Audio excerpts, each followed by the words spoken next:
The Drell had dropped from the vents like a wraith, ending 3 men and killing the crazed Asari before he could blink. That would have been difficult, even for him. Not impossible, but definitely difficult. He felt a nugget of respect coalesce in his chest. Impressive work. Krios didn't react, his hands still folded before his face. Hello. At that, the alien did raise his gaze, those black eyes blinking slowly. I apologize, he said, the words deep and throaty. Prayers for the wicked must not be forsaken. Jody frowned, a glimmer of uncertainty showing in her eyes. You think she deserves it? Not for her, Commander Shepard. Thane answered, causing the biotic to tense. For me. The redhead was already speaking before Naruto could stop her. Thankfully, Samara did. I'm not. Yeah, kinda a long story, that. He cut in mercilessly. Bottom line is, we need your help. An assassin with a conscience, Jack snorted. Gee, I almost feel bad for the collectors now. Collectors? The Drell frowned. Naruto growled. They're abducting human colonists. We're gonna nail M to the wall.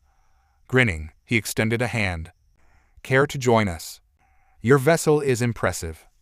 Naruto's head poked out from a tangle of wires, his soot-soaked face strkng a wide grin as he spotted Thane Krios standing below him. Thanks. Settling in well? There was a moment of shared silence between the two assassins after he asked that question. One from an age long past, the other, a lethal instrument of death in his own right. It was a quiet born of respect for one another. Both were very good at what they did, and they shared a goal here in this ship. Finally, the assassin nodded. I have moved what meager possessions I have to life support. Firm hands clasped behind his back. I hope you do not mind. No, not at all. A small smile was only narrowly restrained as that greasy head ducked back into the upper deck. Make yourself at home. What's mine is yours, Titebyo. Those words were considerably muffled by whatever task he was attending to within. Evidently he'd done some research on the extranet. A lot of research. Let it not be said that Uzumaki Naruto was not a man of many trades. He'd been poking his head into the ducts for the last hour now, installing who knew what up there. He'd said something about a personal security system. Who knew what that implied? As the blonde continued to rattle around in the coils, Thane allowed himself a moment to appreciate his new home. Naruto had been extravagantly honest as to how he'd come by it. What amazed him was what'd been done to the Corvette in the last few days. Among other things, his ally reminded him very much of a hamster on coffee. But all things considered, he had to give the tech's credit where it was due. The upgrades had come in marvelously. The halls and walls were made of gleaming silver that curved in several directions. One curved toward the CCK pit, the other circled toward the new and improved SIC, and finally, the third split in a path toward the armory and airlock before trailing off an elevator. An elegant inward design, all things considered. He'd seen the improvements downstairs as well. A fully outfitted medbay, lounge, kitchen, life support and bar were but a few of the creature comforts Naruto had added above the engineering deck. Kirill's old ship no longer resembled the angular abomination that first brought Naruto and Jack to Ilium 5 days ago. 2 days after Krios had joined them, they'd shuttered the Vendetta into drydock and retreated to the apartment. Now, 48 hours and many credits later, their ship was fueled and ready to go. Its hull curved like the once placid oceans of Kaj, black as the sea of stars overhead. Thane thought to himself.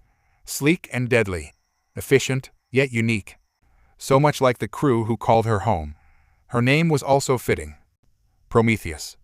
Krios wasn't entirely sure what had spurred Naruto to choose the name, but he felt it fit as far as human terminology concerned.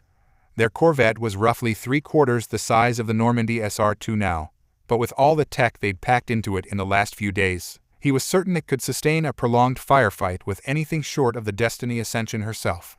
Perhaps even that. Her captain was a mysterious man, one who seemed to command not only the respect of his crew, but their loyalty as well. There was just something about him that drew you in, made you instantly like him, despite your best efforts. So strange. Oh, wow. Hot. This time Thane couldn't quite keep the smile from his face, not as Naruto tumbled out of the and crashed to the ground at his feet. Every part of him was noticeably singed and his eyebrows were all but gone, his entire form smoking softly as several tiny fires flickered in his hair and across his body.